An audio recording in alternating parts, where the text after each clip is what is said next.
Vous êtes-vous déjà hâte pour refléter pourquoi les plus grandes blessures que nous portons dans la vie ne viennent pas d'étrangers, mais précisément ceux de qui nous accordons notre confiance. Pensez-y, Grec, que la personne qui connaît vos secrets les plus profonds, vos faiblesses et vos peurs a un immense pouvoir sur vous. Ah, pour la méchanceté, et par une nature humaine simple, elle peut involontairement ou même négligemment utiliser ces informations contre vous à un moment donne. Donc même, si cela semble difficile, la vérité est la suivante, gardez votre douleur pour vous beaucoup et maintenant avec un inconfort interne, que voulez-vous dire? Ces hommes et sans vivre, nous n'avons pas besoin de partager notre angoisse. Mais voici la question fondamentale avec qui partager. C'est que va dire fait de cet âgé de. J'ai grandi en écoutant un enseignement simple, mais profond venant de la tradition juive. N'ouvrez pas votre cœur là où il ne sera pas valorisé. Cela signifie que le monde a tendance à ignorer notre joie. Après tout, cela ne nécessite personne, mais s'intéresse à notre douleur comme s'il s'agissait d'un spectacle. Le bonheur est le jet qui l'illumine sans charger.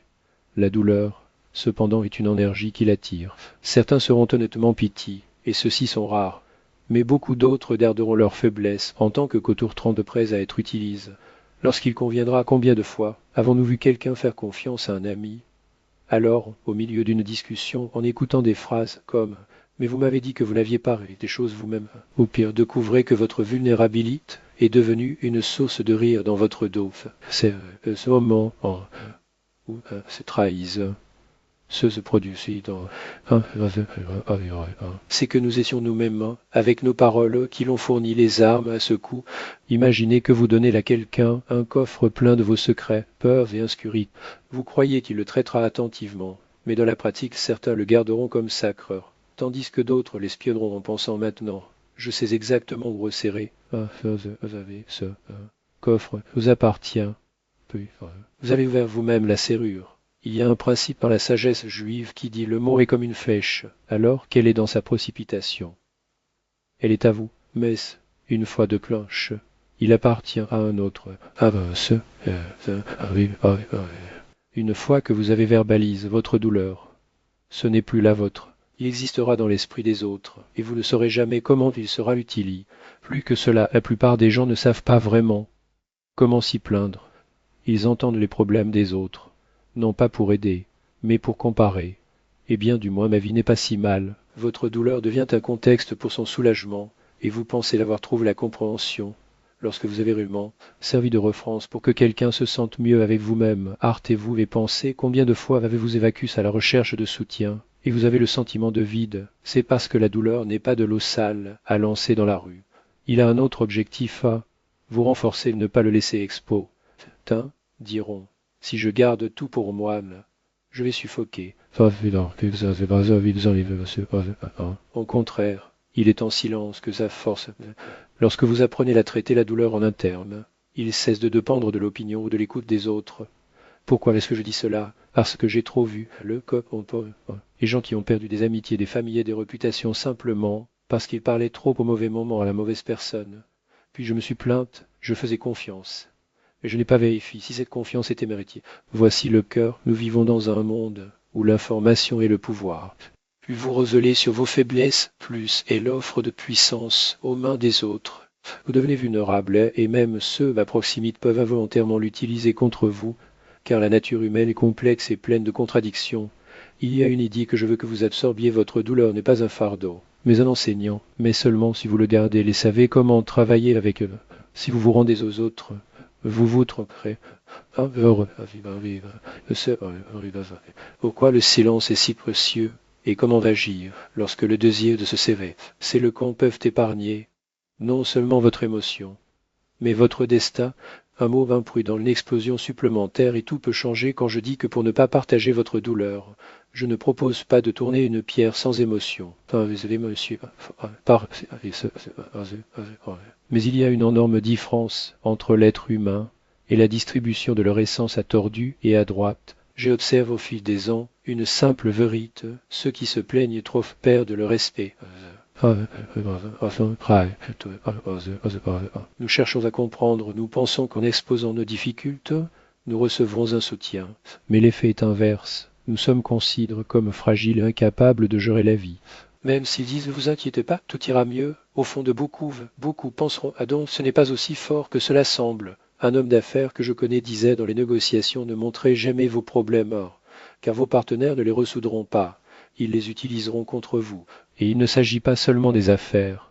Elle s'applique à n'importe quel domaine au travail dans la famille entre amis, où vous montrez une faiblesse, paie la position.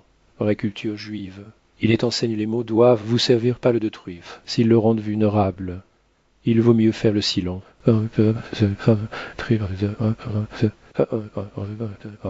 Une invitation aux autres à juger votre vie, à intervenir, à condamner ou pire à transmettre vos confidences. Je me souviens d'un voisin, quand j'étais enfant d'un homme bon, mais excessivement ouvert. Il a dit à toutes ses difficultés à quel point il était difficile de soutenir sa famille. Le manque d'argent, les maladies des enfants, cela semblait inoffensif. Âpre tout, j'y cherche un soutien. Certains n'ont pas réussi à lui faire confiance, le trouvant instable. D'autres ont aide, mais avec un air de supériorité, comme s'il faisait une faveur. Sa situation n'a fait qu'empirer. Et il ne comprenait pas pourquoi. Mais sans rite, sans prudence devient. J'ai ensuite appris, si vous voulez du respect, gardez votre posture dressée et le sourire sur votre visage même à l'intérieur. Il y a une temps, laissez vos batailles être votre secret, car le monde admire ceux qui vainquent, pas qui regrettent, soyons francs. Nous portons tous de la douleur. Certains ont perdu quelqu'un de cher, d'autres en être trahis, beaucoup vivent avec une maladie silencieuse ou des combats, certains sont confrontés à des difficultés de matériaux qui les écrasent comme des poids invisibles. Mais la différence entre ceux qui sont en force et qui s'affaiblissent est ce qu'ils font de cette douleur. Le fort le transforme en le con, les faibles en excus. Et ici se trouve une bordure subtile et presque imperceptible. J'ai rencontre des gens qui l'ont repte comme un mentral. Je suis comme car parce que la vie m'ablesse. Ils en soulevent ce drapeau de la douleur, comme trophée, justifiant chaque échec, chaque automne. Mais j'ai aussi vu ce qu'ils fassent aux mêmes cicatrices. On dit oui. Je traverse des tempêtes, mais ils m'ont appris à naviguer. Le premier corral, le second se construit. La question qui reste, elle, que choisissez-vous de faire de votre douleur? Transformez-le en une histoire pour les oreilles distraites ou utilisez-la comme carburant pour passer à autre chose de ma jeunesse. Un sage homme ravin m'a appris quelque chose que je n'ai jamais oublié. Tous ceux qui n'entendent pas leur douleur ne voudront pas la soulager. Mais tous ceux qui entendent leur joie involontairement partagent de la lumière avec vous. Joie et cieux à diviser, car elle ne nous expose pas. Il renforce les liens, tandis que la douleur est intime comme une plaie ouverte. Il ne montre à personne, car il y a ceux qui sont prudents, et il y a ceux qui piquent juste pour voir jusqu'où ils saignent, et par conséquent apprendre à garder le silence et de ne pas fermer dans une forteresse de glace. C'est d'avoir la sagesse de choisir qui partager ce qui est ça. Si votre âme déborde, et que vous ne pouvez pas le porter seul, ne cherchez aucun auditeur. Recherchez bien, il peut s'agir d'un père en qui vous avez confiance, un mentor qui a déjà déclenché les chemins sombres, ou même une feuille de papier où vous versez votre angoisse. Puis, les brûler dans un rituel de libération. Mais ne donnez jamais votre douleur aux mains qui ne savent pas comment tenir une âme des autres. Il y a un autre détail crucial. Plusieurs fois les gens parlent de leur douleur, non pas parce qu'ils ont besoin d'aide, mais parce qu'ils veulent l'attention. Et l'attention est une monnaie bon marche. Elle est facile et disparaît encore plus rapidement. Aujourd'hui, ils vous entendent avec pitié, demain, ils oublient.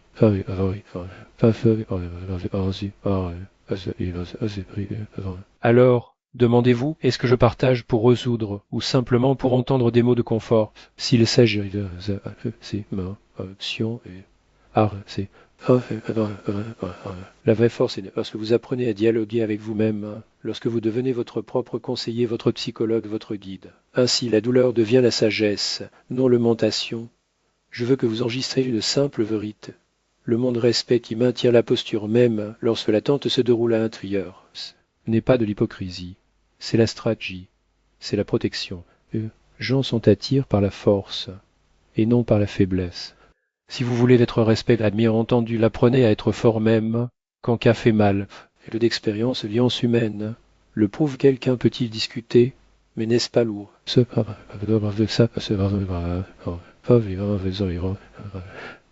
ainsi que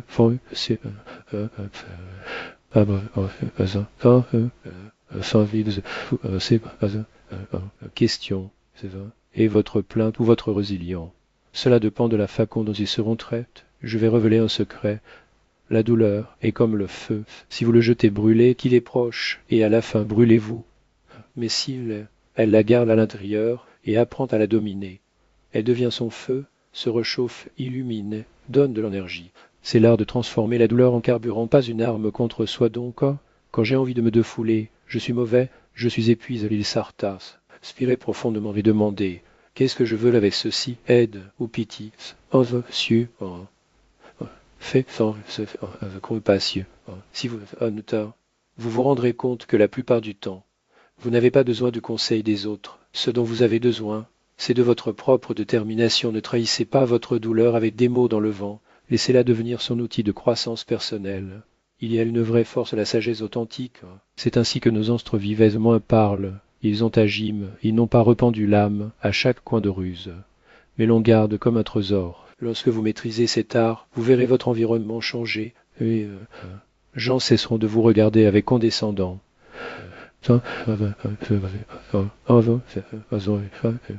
Parce que les forts sont entendus, le fragile, leur seulement. La différence est abyssale, rappelez-vous. La pénalité ne soulève pas, humilie. Le respect, oui. Et cela commence lorsque vous cessez de distribuer votre douleur aux étrangers. Maintenant, tout ce qui arrête d'y est en chaîne comme des pièces d'un puzzle. Ce sont pas les c'est teste la vie par le temps ce que j'ai observé, vécu et ressenti sur la peau. Si vous ne prenez qu'une seule leçon aujourd'hui, c'est-à-dire votre douleur et votre trésor, pas l'outil des autres, beaucoup ne comprennent pas la valeur de leur propre énergie intérieure. Ils pensent que le partage de souffrance soulage le fardeau. Mais c'est comme renverser de l'eau pure d'un calice dans un étrange navire. L'eau peut se perdre, le calice peut se casser, et le vase peut devenir vide. Où l'homme n'est pas des ordures à jeter.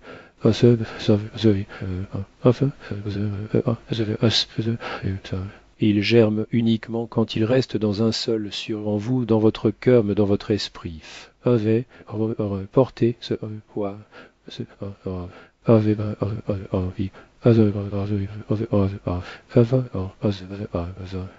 ainsi que la force est montrée lorsque vous vous soutenez, lorsque personne ne voit, lorsque vous restez humain même, lorsque le monde semble conspirer contre vous, gardant la douleur en vous. Vous assaisonnez l'esprit. Apprenez à accepter ce qui ne peut pas changer. Et étape par étape transforme la douleur en l'expérience de la sagesse. J'ai rencontré une femme qui a tout perdu, mari, travail, maison. Il pourrait pleurer à chaque coin de rue, crier là, ça.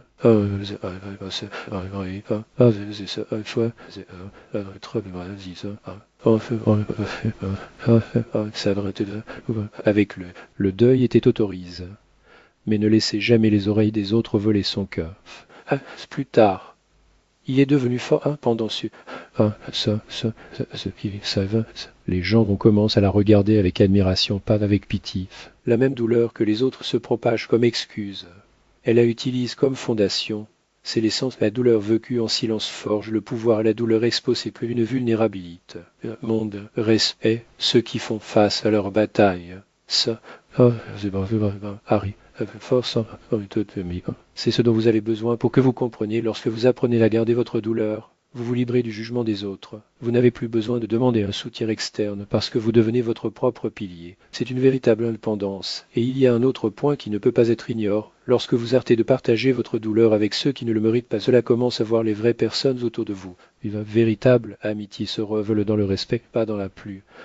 Le véritable amour est montre en appréciation, pas en usage. Et le respect, c'est un trésor qui doit être stock comme un joyau rare.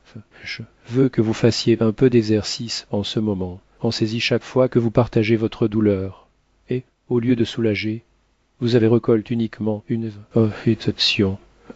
Plus qu'en Imaginez maintenant que dans cette situation, vous avez choisi le silence non pour étouffer l'émotion, mais pour le transformer en carburant pour vos décisions. Sentez comment votre énergie se réorganise. C'est comment votre regard sur la vie gagne plus de clarté et de fermeté, c'est le sentiment de pouvoir, de l'auto-témoignage. Voici l'essence de la sagesse, savoir à qui faire confiance, et fondamental à lien pour avoir quelqu'un avec qui il peut ouvrir en profondeur et en sécurité. Mais ces personnes sont rares comme des perles.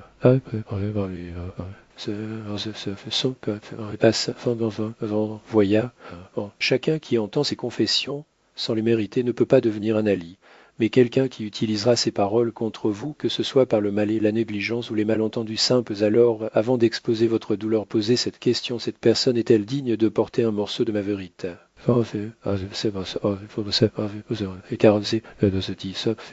Si c'est le cas, partagez, mais avec discernement. Et rappelez-vous souvent, le silence parle plus fort que n'importe quel discours. Lorsque vous dominez cet art, tout ce qui vous entoure commence à changer. Vous ne serez plus considéré comme quelqu'un qui mérite de pitié et deviendra une présence imposante, un centre de force qui ne dépend pas de l'approbation, de la sympathie ou de la compassion des autres. Alors la valeur réside, la douleur gardie et transformée en le con devient la sagesse à son tour devient la domination sur sa destination. Ce n'est pas une nouvelle idée. C'est un héritage transmis par des générations dans des familles qui ont compris que la force intérieure n'est pas distribuée au hasard. Les plus sages ont toujours enseigné: ne donnez la personne à personne et n'expose pas leur faiblesse aux yeux indifférents. Votre douleur est en même temps votre arme et votre armure. Si vous le livrez sans discrétion, cela vous fait mal. Si vous gardez et l'utilisez intelligemment, il le prouve et le renforce. C'est l'essence d'une sagesse millénaire testie par le temps, l'histoire et l'expérience de ceux qui savaient comment survivre et prospérer même dans l'adversité. Et pour terminer, je laisse un conseil simple, mais puissant: gardez votre cœur ouvert uniquement à ceux qui ont goût à la loyauté, au discernement et à la force. Pour les autres, observez, l'écoutez et apprenez en silence. Pas froid. C'est une strave qui prend de son essence, son énergie et son chemin. Si cette vous résonne, si vous voulez l'approfondir, les connaissances sur la façon de préserver votre force intérieure, transformer les défis en ressources et cultiver une résilience qui vous fait vivre, pas seulement survivre, suivez cet espace. Ici, je partage des principes et des idées et des secrets éprouves qui aident les gens à naviguer dans la vie sans se perdre dans le processus. Votre douleur est peut-être votre plus grand allié, mais seulement si vous savez lui faire confiance. Gardez-le, apprenez à le travailler, puis de devenir quelqu'un qui marche avec la tête haute, qui surmonte des obstacles avec élégance et qui ne vit vraiment pas seulement. Suivez avec nous, car nous parlerons de la façon de maintenir l'intégrité de l'esprit, de la façon d'extraire la sagesse des épreuves et de la construction d'une vie dans laquelle vous ne vous sentez jamais vulnérable aux paroles ou au jugement des autres. Ce chemin nécessite du courage, mais récompense avec la liberté et la force qu'aucun argent ne peut acheter. Et rappelez-vous, votre force intérieure commence en silence. Cultivez-le, développez-le, utilisez-le, parce que personne ne protégera votre âme mieux que vous.